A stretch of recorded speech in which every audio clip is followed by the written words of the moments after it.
Hey, folks, Roland Unfiltered for Tuesday, December 4th, 2018. I am broadcasting from St. Petersburg, Florida. It is the Founders Day, 112th Founders Day for my fraternity, Alpha Phi Alpha. And so we're going to be talking to a whole bunch of alphas on my panel today. Got Greg Carr, Sam Fullwood, as well as Lon Walls. We'll also talk with Congressman Bobby Scott. Of course, he is about his new role as the chair of the Education and Workforce Committee, also an alpha man. Betsy DeVos, you better get ready because you are going to feel the heat from, we say, ice cold, from Congressman Bobby Scott. Also, we'll talk about the anti-democratic power grab by Republican Wisconsin legislators. It is happening right now in the state capitol in Madison. We'll talk live with one of two African-American state senators, LaTanya Johnson. Also, more details are emerging on the GOP-led election fraud in North Carolina. New witness comes forward to describe the scheme, and the new Democratic majority in the U.S. House will not seat the winner until that investigation is complete. Also, former President George H.W. Bush continues to lie in state at the U.S. Capitol. We'll talk about his legacy with Fred McClure, former special assistant to President Bush and a native Texan. Also, Lee Saunders, president of AFSCME. He'll have a tribute to all the great alpha civil rights leaders. And also, former NFL great Marcellus Wiley is on another team in a desperate need of a quarterback, not signing Colin Kaepernick. His new book is called Never Shut Up, and he will join us. Also, folks, another crazy white woman can't mind her own damn business in a store. She goes after 3 black women for talking in a Target. Yeah, talking. It's time to bring the funk. I'm Roland Martin Unfiltered. Let's go. He's got it. Whatever the miss, he's on it. Whatever it is, he's got the scoop, the fact, the find. And when it breaks, he's right on time and it's rolling. Best believe he's knowing. Putting it down from sports to news to politics. With entertainment just for kicks, he's rolling. It's on go, y'all. It's Roland Martin, yeah. Rolling with Roland now. He's funk, he's fresh, he's real, the best, you know he's Roland Martin now.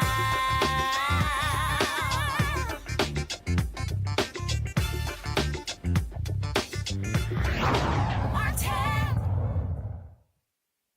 All right, folks, I'm broadcasting live from St. Petersburg, Florida. Well, I will be speaking to the Porter Institute for Media Studies as a result of my role as the Vice President Digital for the National Association of Black Journalists. And so I'll be here today and tomorrow broadcasting the show. I'll be broadcasting from New York City on Thursday and Friday.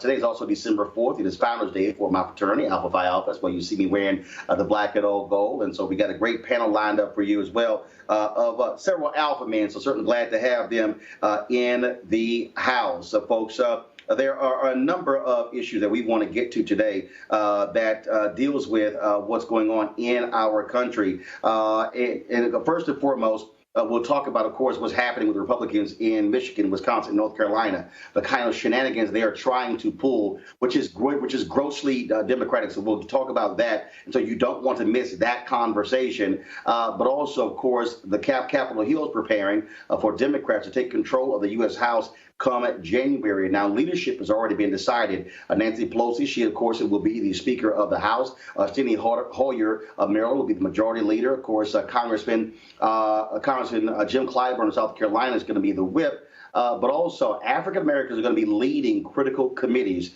and one of those committees deal with the issue of education and the workforce. And one of the folks who has been a leader in that area is Virginia Congressman Bobby Scott from the 3rd Congressional District there, one of my fellow Alva brothers. He joins us right now. He's going to be the incoming chair of the Committee on Education and the Workforce. And Congressman Scott, how you doing?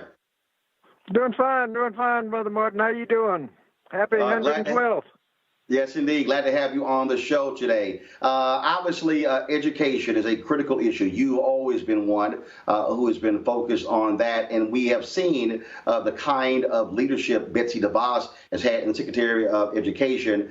Many are highly critical of what she has been doing as Secretary of Education, especially when it comes to these for-profit universities. The Obama administration went after them, saying they were not helping students, and they were frankly just taking their money what is the first task you have on hand leading that committee to address the issues in the Department of Education?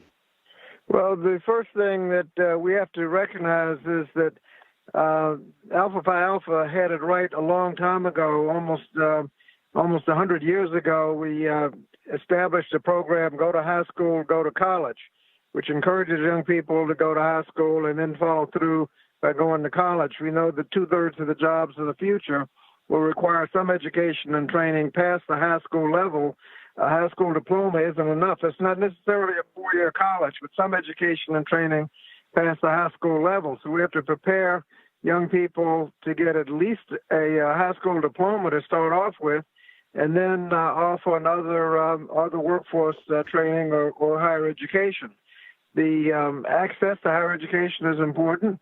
The Republicans reported a bill out of committee that actually cut $15 billion out of student aid, made student loans harder to pay off, and removed many of the oversight regulations for the for-profit sector, as you've noted, which has been problematic. There are some good for-profit colleges that provide a good product, but most of them, unfortunately, are problematic. They charge too much and provide too little actual education. So oversight of the for-profit sector will be one of the things that we'll be looking at. But equity in education is extremely important. Make sure everybody fulfills the promise in Brown v. Board of Education. It said that it is doubtful that any child may reasonably be expected to succeed in life if denied the opportunity of an education. Such an opportunity is a right which must be made available to all on equal terms. We fund education with the real estate tax, so it's obviously going to be problematic in terms of equal opportunity, and we need to make sure that the federal government, under Title I and other funding mechanisms, make sure that everybody has access to a quality K through 12 education and the opportunity to go to college after that. All right, then. And last question for you, sir. That is the First Step Act. The Senate is not acting. Do you expect Mitch McConnell to hold this thing up and allow that bill to die before Congress goes home for a Christmas recess? Well, I'm not sure. There's some provisions I have a problem with. One of the things that you like to do is get a CBO analysis to find out what's actually in the bill. There are some provisions which actually increase mass incarceration, but it's hard to say how much. There's some very good provisions in it. The Fair Sentencing Act, which reduced the 101 crack powder cocaine disparity, is made retroactive. Many of us thought it was retroactive when he passed it, but the courts ruled otherwise. There are provisions that reduce many mandatory minimums. There are more services provided in the prisons, which would reduce recidivism, give people opportunities. There's a lot of good in it. I frankly would prefer a more regular process. This thing hasn't gone through committees in the House, and we need to take a more formal, detailed look at the bill. But my sense right now is it's got a lot more good than bad in it, and hopefully they'll take it up. And if not, this isn't the end of the world. We can consider it in the regular process with a Democratic majority in the House, go through, have hearings, explain what's in the bill, why the provisions are in the bill. We might be able to improve it. So I think the world won't come to an end if McConnell stonewalls it, as he has a lot of good legislation. We'll just have to see what they do. All right, Congressman Bobby Scott. There is legislation over in the Senate that I think ought to pass, and that's the reauthorization of the Juvenile Justice and Delinquency Prevention Act.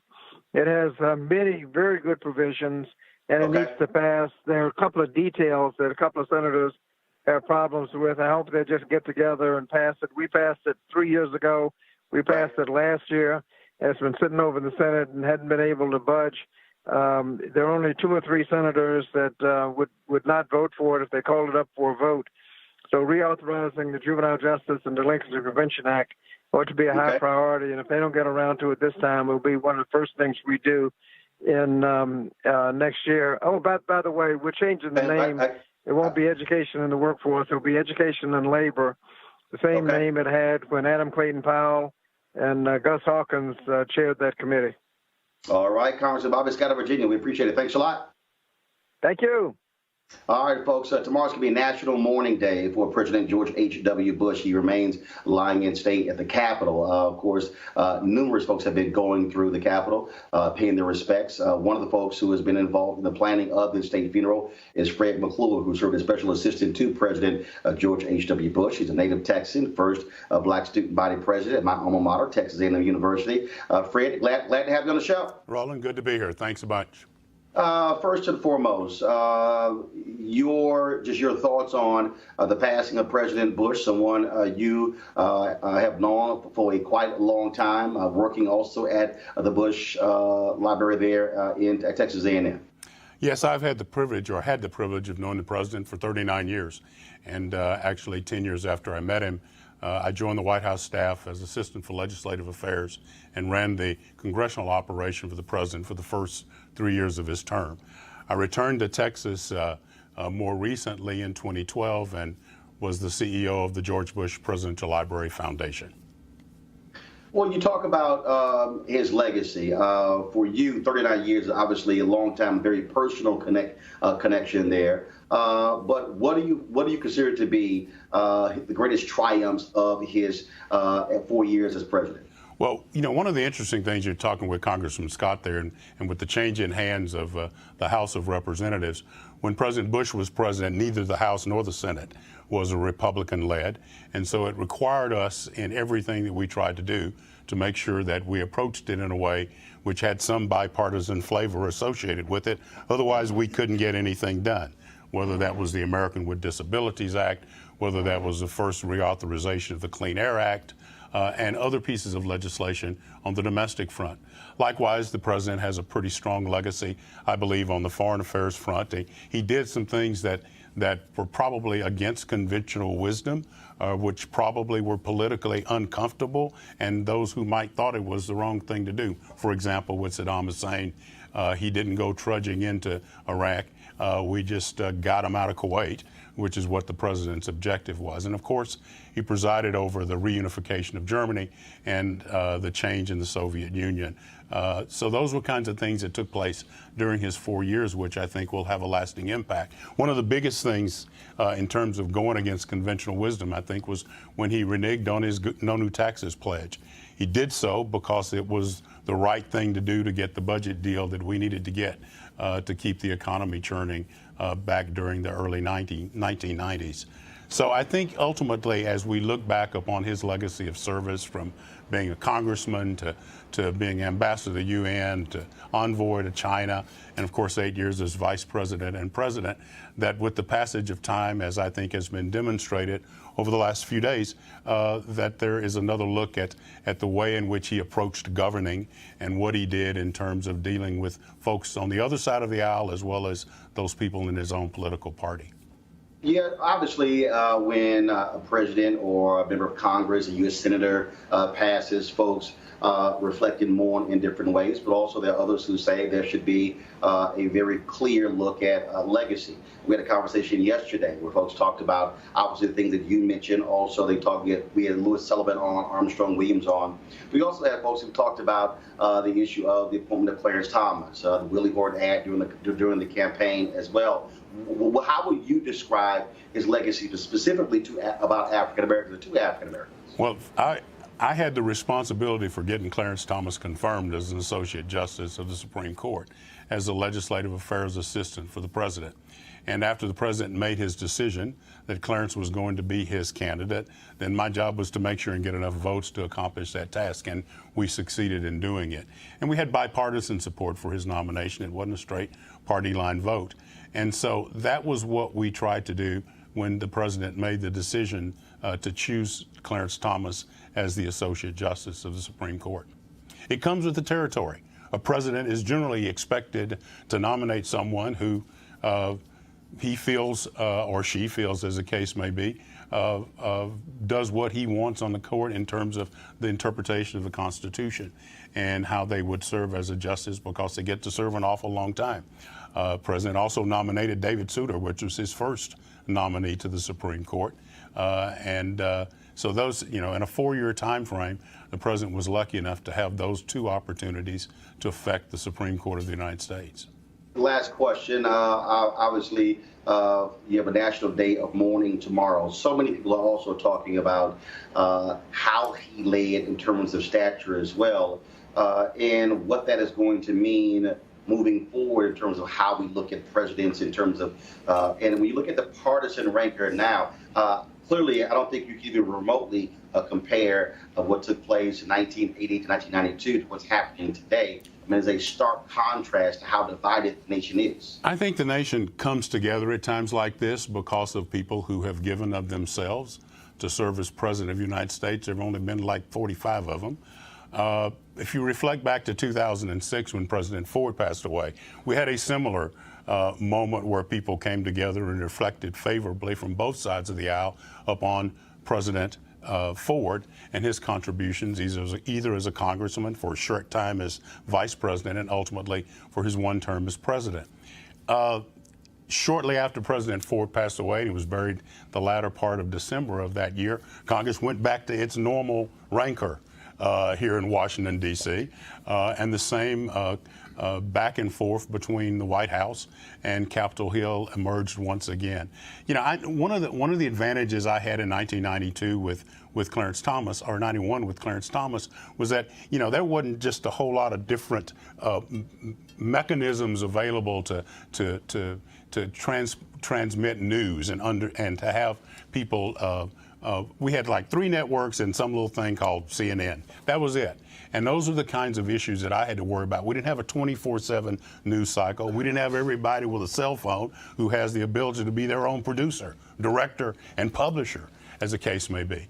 So the times have changed dramatically, and I think what's happened is that our edges have hardened. And as those edges have hardened, the divide in the middle has gotten larger and larger. So the question always becomes, who's going to be the candidate that comes to the forefront and gives of him or herself in such a fashion that they can garner the interest of enough of the American people. President Obama did it beautifully, and the same thing happened, I think, when we got defeated by President Clinton. But as you look back over the lives of those individuals, I think you will see that upon reflection, most of them tried to do the best job that they could do for the benefit of the American people. All right, Fred McClure. Let me add one other thing, Roland. I was telling these guys earlier when we were back in the green room, my dad was an alpha at Prairie View A&M University. Yes, sir. See, there you go. See, you got to work that in. I got to work that in. It's birthday time. It's birthday time. All right, then. Fred McClure, always good to see you. Thanks, buddy. And we'll be sure to catch up when we're back in Texas. Thank you. Be safe in your travels. All right, thanks a bunch. Folks, let's talk about what's happening. We talk about partisan rancor. Let's go to what's happening in Michigan, Wisconsin, and North Carolina. That is, of course, Republicans suffered big defeats in all 3 of those states on November 6th. And so they're trying to use the lame duck to, in a sense, reverse what the voters actually decided. As we speak in Wisconsin, there's a major power grab when it comes to rolling back the rights of folks to vote, but also the governor and the attorney general in Wisconsin. Votes are planned today in that state to shift power to the GOP-controlled legislature and take it away from the incoming Democratic governor, Tony Evers, and the incoming Democratic attorney general, Josh Call. Not only that, Republicans in Wisconsin also want to slice early voting. Not any real reason, because they saw the result of what happened by them losing. Also, there have been massive protests in Wisconsin as well. And not only that, in 2020, as we discussed yesterday, they even want to change the election date in 2020 for a Supreme Court judge because now that's been abandoned for now. But again, they're trying to bring the thing back up. Now, Wisconsin, solidly Republicans controlling the legislature. In the Senate, it's 18-15, so the Republicans can't lose that many votes. But folks, it is stunning when you look at what is happening right there. And that they lost the popular vote for the state assembly, but because of gerrymandering, they are still in control. Look at this chart right here. Republicans won 45% of the vote, yet they won 64% of the seats. Think about that. 45% of the votes, they won 64% of the seats. Democrats won 53% of the vote, but they won only 36% of the seats. And of course, this is all due to gerrymandering that, of course, and the lawsuit involving gerrymandering is in Wisconsin, went to the Supreme Court, but they kicked it back to a lower court. The Supreme Court still needs to rule on that. I want to bring in my panel right now, Dr. Greg Carr, Chair of the Department of Afro-American Studies at Howard University, Sam Fullwood, who's a columnist with Think Progress, and Lon Walsh, President and CEO of Walsh Communications. Of course, all three alpha men. Gentlemen, glad to have you on Founders Day. Happy birthday to be here. Right on. Happy Founders Day. Sam, I want to start with you because when we talk about what's happening here, the gerrymandering, this is a perfect example. Republicans controlled everything there in Wisconsin, and they lost at the ballot box. Now they want to tell the voters, we're going to screw you by changing everything and limiting the power of the governor you elected. Roland, you sound surprised that this is happening, and no, not surprised. I think this is par for the course. I'm from North Carolina, and immediately after the Democrats took over the State House, that is the governorship, when was it, 2 years ago, the Republicans in North Carolina, which had a supermajority in the legislature, did exactly the same thing that they're doing in Wisconsin. That was a test case for how you run roughshod over the will of the people. And because of the same kind of gerrymandering, your chart exhibited it perfectly. I'm not surprised at all. They're considering doing the exact same thing in Michigan. And I have a sense that they'll succeed at it simply because there hasn't been the level of outrage and backlash against. There's no way to punish them for doing this kind of gerrymandering and then forcing their undemocratic rule on people. But Greg Carr, Sam talked about North Carolina, and his was interesting. For 4 years on News One Now and TV One, I was constantly covering what was happening in North Carolina. Did so on the Tom Joyner Morning Show, have done so on Roland Martin Unfiltered. And now all of a sudden, national media is paying attention in a big way to what's happening in Wisconsin and Michigan. But to Sam's point, this is exactly what happened in North Carolina. And frankly, national media was ignoring what Republicans were doing there and what they're still doing. And it was an absolute petri dish for what Republicans are now doing all across the country, saying, hey, if they did it and it worked there, we can try it in our state. Absolutely. Again, happy birthday. And this is a reason why this show and black news media is important. There's a veneer of civility in American politics that makes people think somehow that naked power grabs like this are somehow countervailing to the American political mind. And that's simply not the case. What we're watching is the only card the Republicans have left if they're going to maintain this white supremacist approach. They're going to retreat and pull power almost like an inner chamber in a castle and build a safety room to rule from. So what you see, I mean, even in Michigan, they're attempting now to strip the governor and the attorney general of the ability to intervene in federal cases. Why? And with all due respect to Brother McClure, the man that he helped shepherd through the Supreme Court with the help of Joe Biden, which disqualifies him forever as far as I'm concerned from being president of the United States, will be on a majority side if these cases, trying to bring these cases to court, make it through the federal courts, they are counting on a stacked judiciary to support these naked power grabs, this contravention of the will of the majority, not only in Michigan, as we heard Sam said, not only in Wisconsin, not only in North Carolina, but anywhere else where demographics and time are against them. They're just going to rule this country if they can from a minority position from now until we can stop them. And Lon, what you're dealing with here, this is exactly why people have to stop acting as if local elections don't matter. We are seeing an increasing number of African Americans who are returning to the South, so we're reverse migration, and they're moving to North Carolina. They're moving to Alabama, Mississippi, Tennessee, Florida, Louisiana, Arkansas, South Carolina. And what's happening is, and interesting, I saw this during the election, where I had a sister who moved from California to Georgia, and she said, man, for the first time, I'm now voting, and it's a totally different reaction than when I was voting in California, because they're seeing the results of Republicans controlling both houses and how they're taking naked power and abusing the democratic process. Well, Roland, it's interesting you bring that up because I had a conversation with Lee Saunders, who you'll be talking to, or he'll have some comments. And going back to Wisconsin, Janus versus AFSCME, really, according to all records, AFSCME's problem with Janus and with the administration start in Wisconsin. And going back to your point, all politics is local. People need to start paying attention to that because that could spread. I mean, you could have other issues. It's not just black people. We're talking about union folks. We're talking about people who are basically disenfranchised, and they're not just black folks. So there's a problem. I was actually in Florida right before the election, and I was amazed at the turnouts, and yet and still you saw the results, and you're scratching your head saying, what happened? You know, what happened? You had folks, mob scenes at the polls. I mean, the turnout was tremendous, yet and still you look at the end, the final result is something you can't believe. And so all politics is local, and I think it's important that we look at all these elections not just from a national perspective, the president locally, going down to the mayors, city councils, those kind of things. They're important. They're extremely important. I want to make a point here, Roland, if I can, about local elections.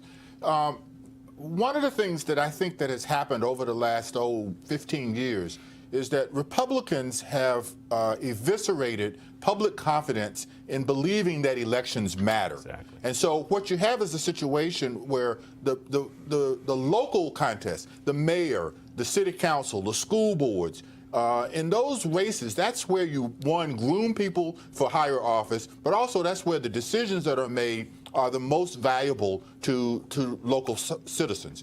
The problem that we have is that people believe that their vote doesn't matter. The only thing that they get excited about is the president every 4 years, especially if there's someone that's attractive to be in it. And so you lose the energy to be able to have real substantial change. The only thing that the president really has any control over is the judiciary now, the Supreme Court. It's at the local level, the governors and the city councils, where the decisions that really affect people are most valuable.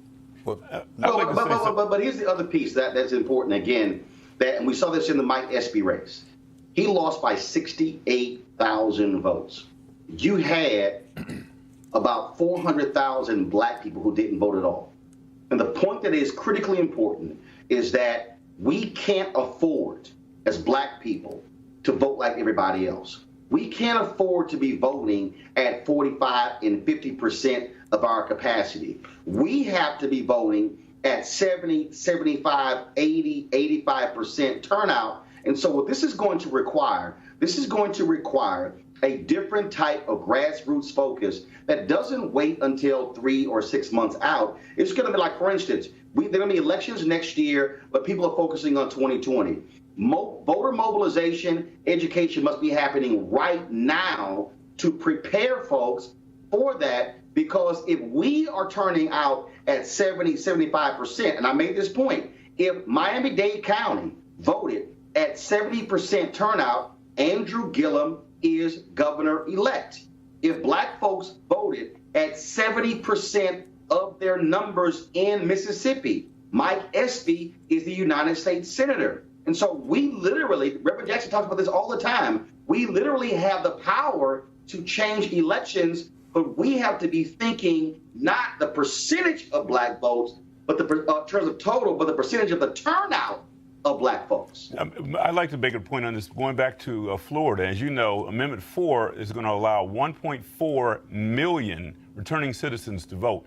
Now, to your point, we obviously need to pay attention to those folks because that's a potential voting block that can make a big difference. And I think, we have to start thinking, like you said, ahead. It's also about education. People don't know some of these offices, like the Secretary of State of Georgia. Nobody knew anything what it was about till the guy stole the election. Then it's, what is this? So we have to educate ourselves about these positions in addition to, like you said, mobilizing early. Let's not wait until the end of 2019 to think about 2020. We need to start doing it now. Well, let's talk about North Carolina, of course, where election fraud is taking place. Republican Mark Harris faced Democrat Dan McCready. Harris is leading by 905 votes, but we now know that was a massive scheme to basically discount absentee ballots. Here's how it worked. They would visit the home of absentee ballot requester, ask for an absentee ballot. and promised to return it to election officials. They would either fill in Harris's name or discard if they voted for McCready. Now, they seem to target rural African Americans. Now, here's what's amazing. 19% of the people in this particular county are Republicans who requested absentee ballots. But the Republican won 61% of the absentee ballot. Okay, let me explain that again. 19% of the people who requested absentee ballots were Republicans, and the Republican, Harris, won 61% of all absentee ballots. The State Board of Elections has 6 affidavits from people who had their ballots picked up. The man allegedly running the scam, working for the Harris campaign, is a convicted felon who faced jail time for fraud and perjury. Over the last 20 years, he has been paid by at least 9 candidates, all for get out the vote work. I thought they were so focused on voter ID. In addition, North Carolina GOP, they're trying to rush through a law that would require, get this folks, every county elections board in the state to be chaired by a Republican in election years. Sam Fullwood, you're from there. Again, I keep saying it, Republicans in North Carolina, they would make Southern Dixiecrats from Mississippi and Alabama in the 50s and 60s proud of what they're doing. The problem that you have in North Carolina is that you have this supermajority in the legislature, and up until a couple of years ago, you had a Republican governor. And, you know, that whole saying about absolute power corrupting absolutely, that's exactly what you have in the state, in the good old Tar Heel state. Those good old boys down there, recognizing, as you mentioned earlier, that their power one day is not going to be what it is today. And they're building in all of these systems to be able to protect their hegemony over the electorate. I'm really confused about this voter scandal in North Carolina. I'm confused because I don't know how you unravel this. The only possible solution is to have another election, and and here's the piece: the elections board has the authority, Greg, to actually do that, and they can call for another election. It is clearly spelled out. Well, to Sam's earlier point, if they don't call for a new election, how does that undermine, again, the citizenry's faith in democracy? Now, I mean, we could take it back to the days of our frat brother Charles Hamilton Houston, who was arguing before a deeply racist federal bench, or his student, our frat brother Thurgood Marshall. The arguments that they made to get Brown done, to do voting rights, Baker versus Carr, and Gamillion versus Lightfoot, those cases were argued before a federal judiciary that still had to maintain the rule of law for people to have faith in it, even though there were many racist undertones. Let's come back to where we are today. If they don't call for another election uncovering this fraud, if they continue this deep overreach, they are counting with this white supremacist move. This is why, for example, Mitch McConnell won't bring anything up, because he doesn't have to. They are counting on stacking the federal judiciary in such a way so that this thing can receive the legitimacy of constitutional approval. And if they do that, now we're in trouble. Only last thing I'd say is this. At the state level, as you say, local elections matter. There's a Secretary of State election in Georgia. We just heard Lon say it. They are voting now for the person, if they vote and elect a Democrat, which is what you said, we got to get this black turnout up. They can do something to begin to dismantle what Brian Kemp did. But they've got to vote. And in Florida, where we lost that election, this new racist governor gets 3 picks to the Florida Supreme Court. You're not going to see African Americans on that Supreme Court. Local elections matter in part because the federal judiciary for the foreseeable future is going to be stacked with people who are not interpreting the Constitution as this kind of transcendent document, but one to preserve white supremacy. It's going to be the state Supreme Courts. It's going to be the local courts that matter, and those are elected positions. Exactly. Absolutely. Gentlemen, hold tight 1 second. I want to bring a message to one of our partners, and that is, folks, we guys want you to write this website down. It's marijuanastock.org. Now, I'm going to tell you why. As we transition into the holiday season, this is the time, of course, when we start thinking about giving and sharing. Sometimes the best gift that you can give someone is an opportunity that could potentially change their lives financially. That's why our friends at Transatlantic Real Estate have created an investment opportunity for the everyday investor. It involves legal marijuana and crowdfunding. Now, look, black folks have been impacted by marijuana in a negative way. Now, the issue is, It is legal in so many areas. It is one of the fastest growing industries in the country. Yeah, and we also know that crowdfunding makes it easy to be an early investor of an opportunity. It's a no-brainer, but it also gets even better. Transatlantic real estate is different, and they have a business model that is simple to understand. They buy land that supports marijuana grow operations and lease it to licensed, high-paying tenants. Now, here's the piece. You're investing in a landlord of a licensed marijuana farm in a high-growth market.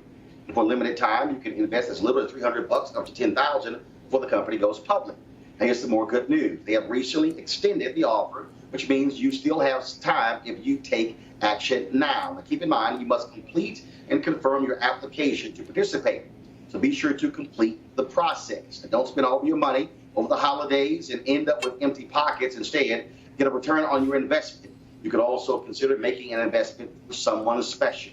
How's that for a holiday gift? I think it's a good idea. Now, to get started, go to marijuanastock.org and marijuanastock.org for you to get in the game. And keep in mind, like as I said, this is a multi-billion-dollar business, and we want African Americans to be part of this as opposed to ignoring the opportunity. So marijuanastock.org. So we certainly want to thank our partners for making it possible to have, of course, Roland Martin Unfiltered.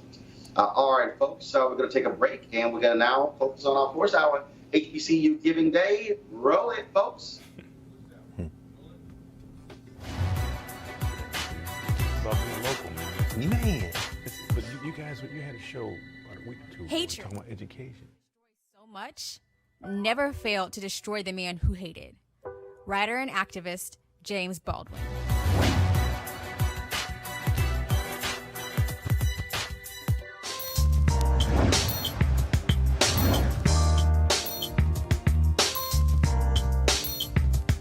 HBCU Giving Day. We, of course, focusing on University of Arkansas Pine Bluff. The founded in 1873, notable alumni, Smokey Norfolk, Taryn Armstead, Danny Davis, Congressman Danny Davis, and Don Zimmerman. Of course, if you want to support UAPB, please go to uapb.edu.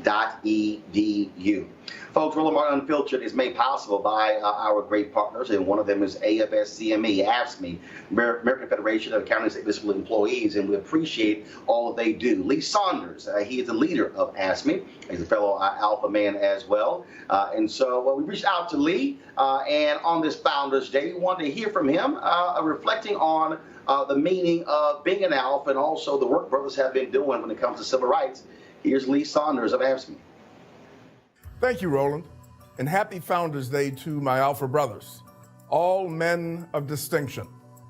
I crossed the burning sands as an undergraduate at Ohio University in 1970, becoming a member of Phi Chapter.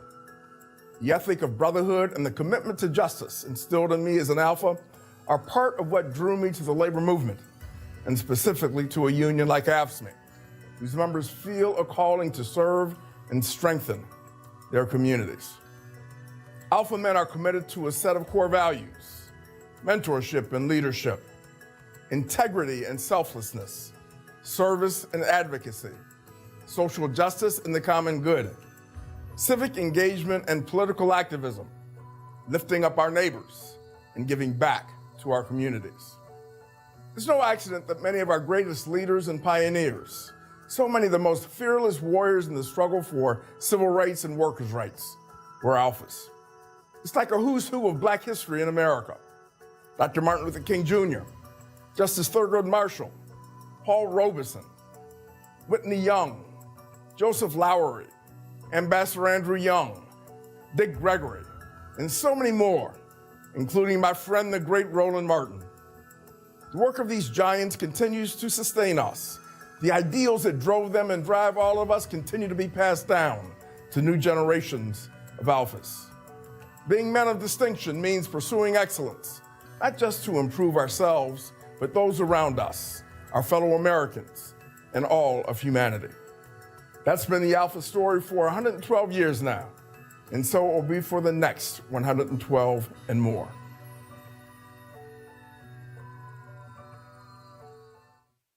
All right, folks. And again, we certainly thank the folks at AFSCME for being supporters of Roland Martin Unfiltered. And you can do the same, folks. You can go to RolandMartinUnfiltered.com, join our Bring the Funk fan club. And we are the only show that's on every single day, speaking to the issues of African Americans. As you keep hearing me say, we've got to fund our freedom. And so we need you to support us with your dollars by joining our fan club. Of course, you can give any amount.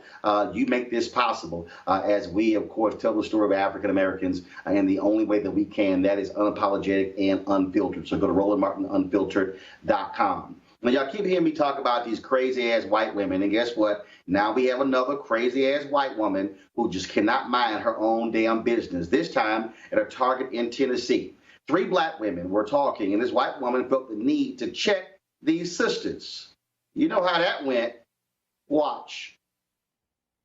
I said, Tara, try this on because this looks like something Eartha said. I don't want to be compared to Eartha Kitt because she had sex. This is what you guys That's do. what I'm asking. That's why I'm asking. What this did we woman say any longer, specifically? please.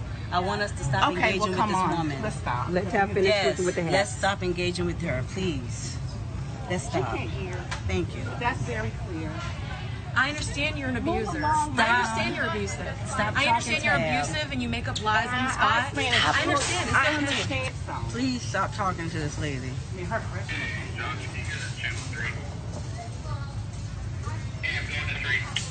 Yeah, we have a problem. Yes, ma'am. We were standing here talking, and I made a reference to Eartha Kitt. No, I can't. ma'am. I made a reference to Eartha Kitt, and my friend said, I don't want to be compared to Eartha Kitt because she had sex in the movie with. And then she said, Okay, I know you're trained online. I know you're trained liar. I know you're trained liar. Good job. We are together. You're perfect for the court system. You guys should all go to court. But now we're perfect for the court system. Because you're trained liars. All right, I'm going to start with you, Lon. You in PR. Here's the deal. These companies, people like Target might need to put a sign up, crazy-ass white women. Don't bring that bullshit in our store. I'm not going to. First of all, she's got NASA on it. I mean, somebody should talk about that, right? That's a big sign. NASA. Okay, number one. But definitely, I think corporations and I think stores have to do a better job now because everybody's paying attention. I mean, this is going on almost every other day. So I think from a corporate standpoint, a corporate responsibility standpoint, communications, we need to start looking at what we need to do to kind of prohibit this kind of activity. But it's a bad look for Target. There's no question about that. Here's the deal, Sam. I'm telling you right now. Now, these sisters were real nice, and I'm telling you, one of these white folks gonna get knocked out by somebody if they decide to just jump in their folks' conversation. I mean, I'm telling you, it's going to happen. I'm a little confused. I'm confused about a lot of things. But was this woman an employee of Target or was she a customer? She was a customer. These 3 sisters were talking amongst themselves, and this white woman jumps in a conversation to check them. Just a customer. See? Yeah. There's a liability there that Target's going to have when something jumps off, and it's going to be in Target. I don't know what it's going to happen, Roland. I hope you have the camera there when it happens. It's going to happen. Greg, hashtag team whip that ass will be showing up. I'm telling you. Roland, brother, maybe NASA means not a safe activity. They should give them shirts to every white person. But we're laughing, but here's the point. Here's the underlying issue that's very scary. You notice how quickly she moves to say, I'm going to call the law. This is perfect for court. You're trained liars. And this goes back to the previous segments, these white supremacists, as their demographics shrink, are going to look to the courts as the place for last refuge. And so any white person, if we look at the history of America, any white person is a deputy officer of the law. This is the paddle rollers, this is the slave catchers, this is the random people during Jim Crow. These are the people who stand aside when our people get murdered in malls and burnt in Alabama or Chicago. These are the people who feel like, because I'm white, I can always evoke the law and I can police you at any given moment. But, to the last thing to your point, when we do go off and they ignore that that's not a safe activity, keep messing with us, this country is going to have to decide whether or not it's going to be governed by the rule of law and humanity or it's going to degenerate into violence. Because you're right. Somebody going to get their ass whipped. I'm telling you. I mean, look, and here's the piece. Again, Black folks trying to be calm. You heard the one sister say, we're not going to give her any time. But I'm telling you, you're just going to hop in my conversation, and then you're going to castigate me for something I wasn't even talking to you. I'm telling you right now, I keep warning all these crazy white women and white men. Y'all better mind your own damn business, because this is not the generation of black people who are going to kneel down and pray for y'all. Roland, it never was the generation, brother. You made me pull out my history book, my Alpha history book today, brother. I pulled out Brother Charles Wesley. I'm reminded of Paul Robeson, who played football for Rutgers. Brother Paul Robeson, who was playing football when one of them white boys stepped and took all his fingernails off his hand. And on the next play, Robeson, who had been trying to be civil, lifted that white man over his head and was getting ready to break his spine when the coach said, blew the whistle and said, Robeson, you made the team. We will be pushed too far, brother. We've always been too far. Absolutely. So I'm telling. So every time one of these videos happen, we gonna run it, and I'm keep warning these folks, because look, black folks are not playing this game where our car is barely in the walkway. We can't sell lemonade. Matter of fact, I saw somebody sent me a story today. What was it? A black woman was eating lunch somewhere, and they called the cops on her. Wait a minute. She was eating lunch in a university classroom. Oh yeah, the student. Yeah. They even had a young lady who was sleeping in the student lounge, napping. We're in final exams now. Right. Kids do that, and the other students called the police on her because she had fallen asleep in the same lounge that they were sleeping in. Again, police while black, brother. Yeah. I mean, these folks think this whole sense of entitlement has gone too far. It's basically they feel they're entitled, and we pull the sheets back, and we're just going to do anything, and it's our time. And that's the problem we're dealing with. All right, so in a little bit, I'm going to be talking with Marcellus Wiley about his book in a little bit. But I just saw this story here, and so since Lon Walls, you, of course, the PR expert, I got to throw you this out. I rarely ever, we of course, we do entertainment stuff, but I saw this headline. It was pretty funny. Lauryn Hill praised for starting concert only 20 minutes late. She's usually an hour or two late, so I guess that's an advantage. If she comes at all. If she comes at all. But Lon, as a PR person, surely it ain't a good look when there's a news story because you getting praised for starting only 20 minutes late. I mean, that's a problem. Her communications people and her management team, and we've got problems with these management teams that let these folks get away with murder, literally sometimes. They have to do a better job of policing these folks, because basically at some point in time it's going to affect their income. No. The problem with that isn't with Lauryn Hill. It's with people who put down money knowing that she's going to show up 2 hours exactly. late. That's the problem. Sure. Yeah. So as long as she can get an audience and they can fill a hall, what does it matter to her? But folks will stop doing that. When folks stop going, that's it. She'll clean up her act. And folks are not going to stop going. Unfortunately, that's just not going to happen. 20 minutes, it sets a record. Well, I'm going to tell you right now, you ain't going to never, ever see me buy a ticket for a Lauryn Hill concert. Damn that. She going to have to text me when she on her way to the stage. not on her way to the venue. She going to text me personally saying I'm walking to the stage, because I'm sorry. I am not waiting. Look, the OJ's been in the business 60 years. Eddie Levert almost 80. He show up on time. Lauryn Hill, get your ass on that stage. Come on, brother. And when another one of our frat brothers, the great Edward Kennedy Ellington, Duke Ellington, been in his grave. That brother had to take trains everywhere. He went and stayed in segregated hotels. And he never missed a date, and he was always on time. From Fargo, North Dakota to halfway around the world. That brother kept a band on the road during the Great Depression, and he was never late for a show. Yeah, all I'm saying is you might just want to get there on time. That's all I'm saying. All right, I did see my guy Keenan, my digital guy, sent me this text. Remember the story of the black man who the FedEx driver where the white guy came at him yelling racial slurs, and the brother threw a punch, knocked him the hell out, and homeboy died. The brother, he is not going to be charged in that, because the prosecutor said that the man was acting very aggressively and that he was defending himself. No charges again will be filed against the guy, the brother who worked for FedEx, and hopefully FedEx is also, Greg, not going to fire the brother. Well, Roland, to your point again, let's tie this again. Exactly what we've been saying. Local elections matter. Who appoints the local prosecutors? Who makes the decision not to charge?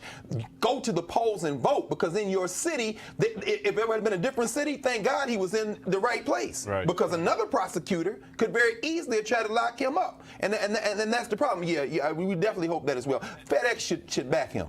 Now, Roland, to your point, the man took a swing at the brother first. You forget, he took a swing, and he also was in terrible shape. They said his health condition was already pretty bad. So if you feel like you're entitled and you're in the shape and you swing at somebody, well then, hey brother, it's all over. So he made the first strike, and that was it. That's why it was in self-defense. Sam? You know, I'm reminded. I guess we're beating up on North Carolina. I'm reminded of South Park Susan, who approached some people in Charlotte, North Carolina. Two sisters, literally blood sisters, were out having their car serviced in a parking lot, and she comes up and says that she's white and she's beautiful and she was going to pull a gun on them. Now, this was a story that I had to say I don't believe, because I cannot believe that those two sisters didn't cold call her right there on the spot. And there it was on video, the news had it.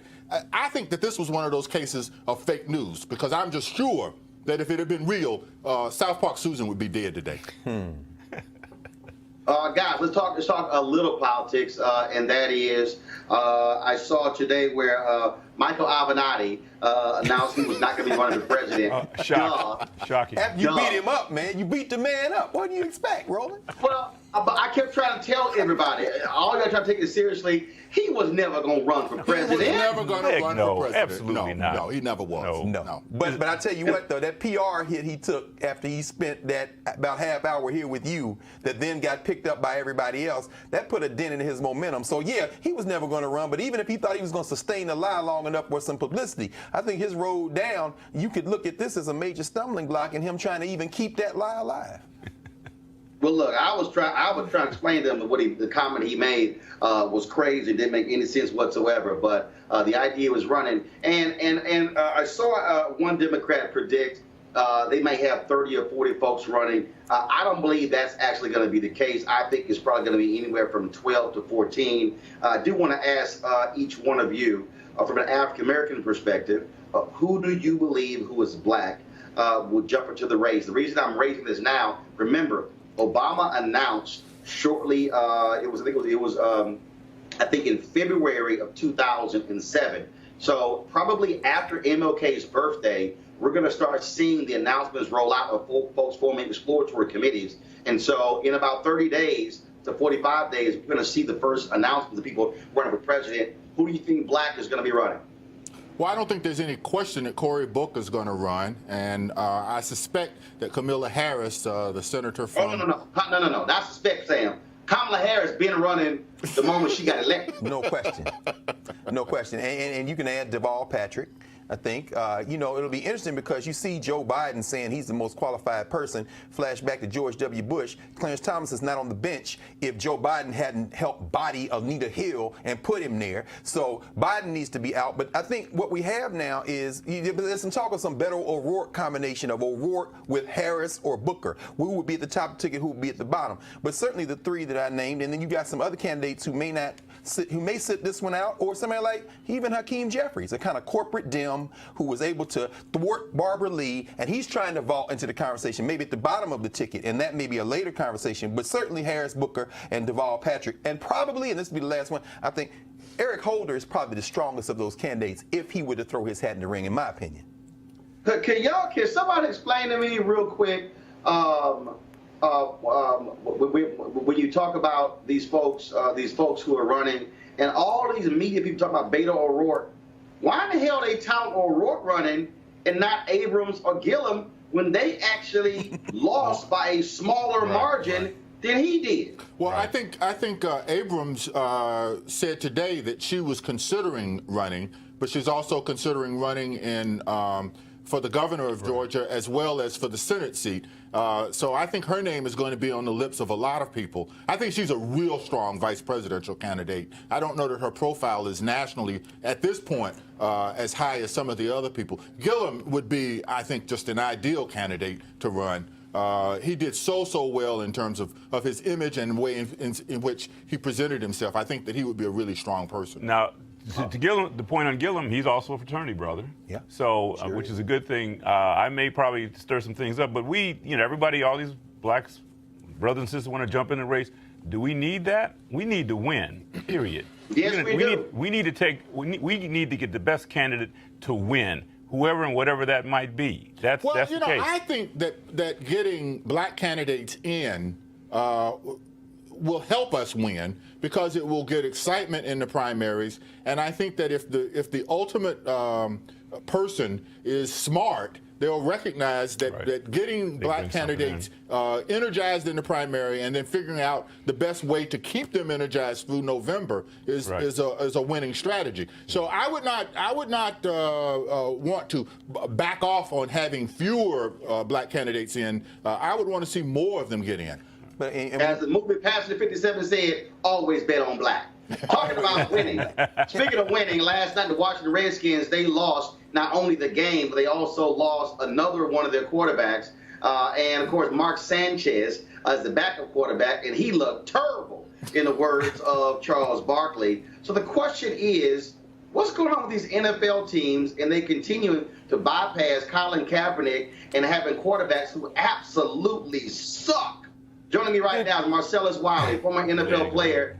He works for Fox Sports 1, also the author of Never Shut Up. Marcellus, what's up, brother? In a minute, man. How you been, big dog? All good, good. Glad to get you. So I was stretching there a little bit. You had to get off the air and hop on, but glad to have you here. So I got to ask you on this Colin Kaepernick deal. And I keep saying this. NFL owners clearly would rather lose and not make the playoffs than sign a quality quarterback like Colin Kaepernick. Yeah, that's pretty obvious. He certainly, in terms of merit, deserves the opportunity to be in the NFL. In terms of quarterback rating, is better than the options that are available, Mark Sanchez and whoever they may get as a backup. And even in terms of quarterback rating, better than their starter and Alex Smith, who was hurt and injured before. So you look at the situation. I will caution everyone to remember, even before Colin Kaepernick was an NFL player, that the NFL has never been a merit-based exclusive club. It's never been the best 53 guys are on one team. The best 11 guys are starting on offense. There's politics at play, business decisions, PR, community relations, marketing. There's a huge roundtable of circumstances that has always dictated every NFL experience. So I just caution people when they say, hey, he's better than this guy. I've been on many a team in the 90s, pre-Colin Kaepernick, that we didn't always put our best foot forward in terms of personnel, didn't always see the best coaches. Marty Schottenheimer got fired as a 14-2 coach because he didn't get along with his GM. I've seen all kind of craziness happen. So in that light, this doesn't surprise me. Well, and here's the piece, though. If you're a fan of the Washington team, you should be cussing them out because literally they were a playoff team, and now with losing their top two quarterbacks, they may not make the playoffs, and then they'll just decide. And what's telling is they would sign a Reuben Foster right after he was cut for alleged domestic violence situation and say, nah, brother, the one you kneel, you ain't going to play. That's very interesting. Yeah, I mean, it's disheartening if you really want to look at it as a meritocracy, which we look at sports as. And sports, at least in its origins, was where it didn't matter what your likeness was, didn't matter what your size was. Can you ball or not? That's the spirit of sports. We love it, that competition factor. And when you see it get diluted and you see it get marginalized and put in different columns such as, well, what are your political stances? Oh, well, what can we get of value from you? Versus, are you just the best man for the job? I think we all get disinterested when we see this come. And it's happened. It's a reality. And unfortunately, I don't think this situation changed. Colin stays at home, never as an NFL player again. I got a question for you that I'm going to have each one of my panelists ask you a question. By the way, Marcellus, today is Founders Day for Alpha Phi Alpha, and so I got all alphas on the show today, so just want to let you know that. So, you know. All alphas? All alphas in the house. Oh, there you go. Respect, man. You know, I went to Columbia.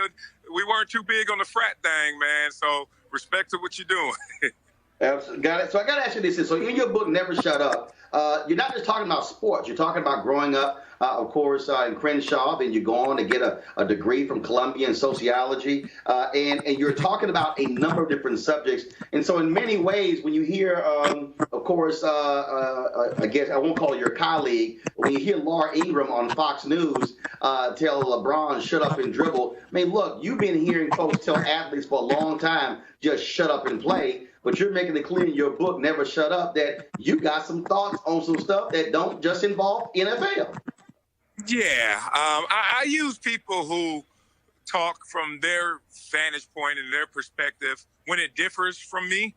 I usually use that as fuel in terms of I must be going the right way. Something biblical that my grandmother told me a long time ago is that the gates to heaven are narrow and few come between. So if you ever say something, feel something, do something, and you feel that resistance, you feel that backlash, you hear people trying to silence you, usually that means you're going in the right direction. When you're a part of the flock, when you're just another sheep out there, people usually let you just go by quietly.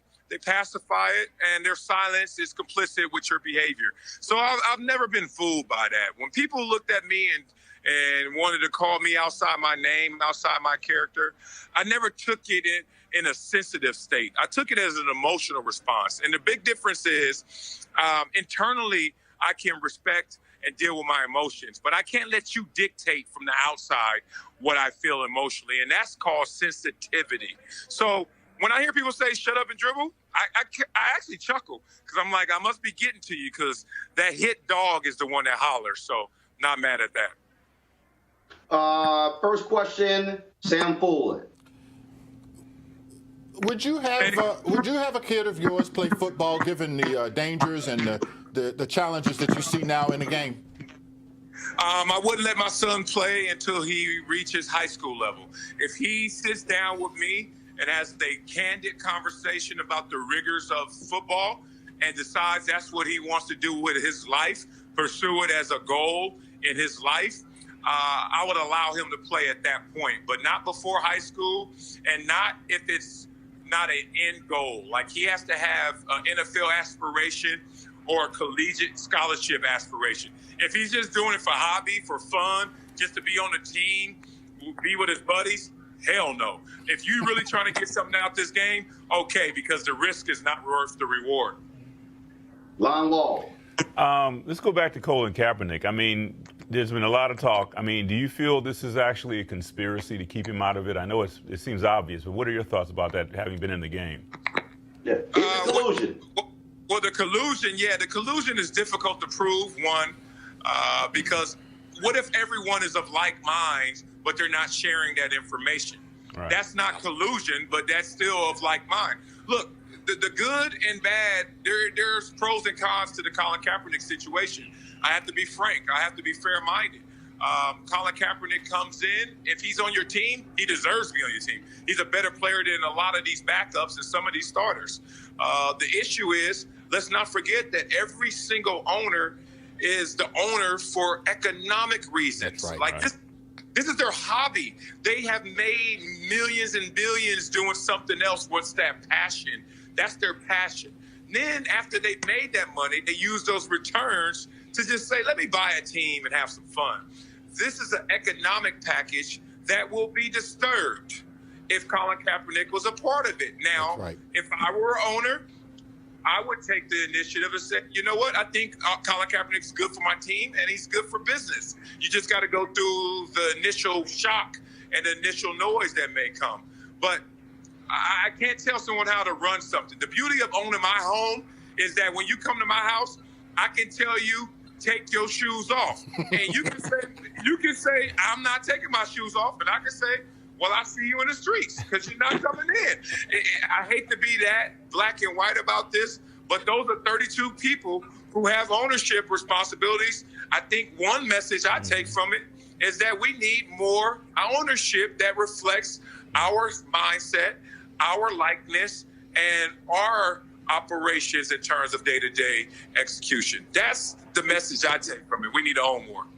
Last question, Greg Carr. Thanks, Brother Roland.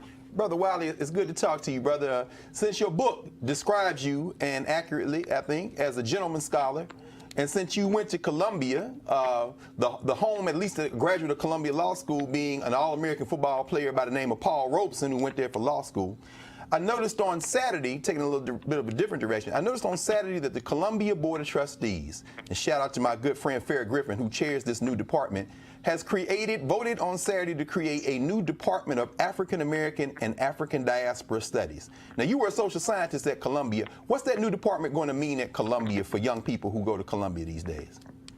Well, Columbia is a very liberal school, and obviously it's in the melting pot of New York City. So I don't think you could be more open-minded than not only the curriculum, but the locale of Columbia. So I think it really goes in alignment to where Columbia is a breeding ground for all who aspire to be different. The beauty of going to Columbia for me was, one, that I was presumed intelligent by going to Columbia. So no one checks your GPA once you're a Columbia grad. No one wants to hear what courses you took. They just realize that, hey, you've been through the academic breeding ground of something that is great. And I respect it for what it is. I think they've always been, in terms of curriculum, in terms of education, in terms of pushing the envelope at the forefront, largely based because it is in New York City. So Enlightenment Central is what Columbia is, and I've always had respect for that education. Appreciate you, brother. All right, then. Well, of course, they can catch you on Fox Sports 1 debating Jason Whitlock every day. Lord, we got to pray for you on that one, Marcellus. Jesus, you ain't lying. I certainly appreciate it. Again, the book is called Never Shut Up. Marcellus Wiley. Folks, be sure to get it. Always good to chat with you, brother. My man. Appreciate you guys. Take care, brothers. Yes, thanks. All right, thanks a bunch. All right, I want to thank, of course, my group of alphas today. Of course, Greg Carr, Sam Fullwood, Line Walls on Founders Day for Alpha Phi Alpha. Glad to see you brothers here. Also want to thank Congressman Bobby Scott for being on the show, a fellow brother, and of course, Fred McClure, the son of an alpha. So Fred, way to sneak that one in terms of on there as well. So we thank you as much. Folks, don't forget you can support Roland Martin Unfiltered by watching us on our YouTube channel, youtube.com/Roland S. Martin. We've got some phenomenal things lined up for you in 2019, but we also need you to support the show, and that is to join our Bring the Funk fan club. Every single dollar that you commit goes to this show, to making this possible, and so we certainly appreciate that. And so go to RolandMartinUnfiltered.com, and our goal is to add 1,000 new members of our fan club by the end of this month, so we can really get geared up and focused in 2019. I'll be broadcasting tomorrow from the Porter Center for Media Studies here in St. Petersburg. Well, I'll be speaking to them tomorrow, so we look forward to joining you. Thanks a bunch, folks. You have an absolutely great evening. I got to go. 06! 06!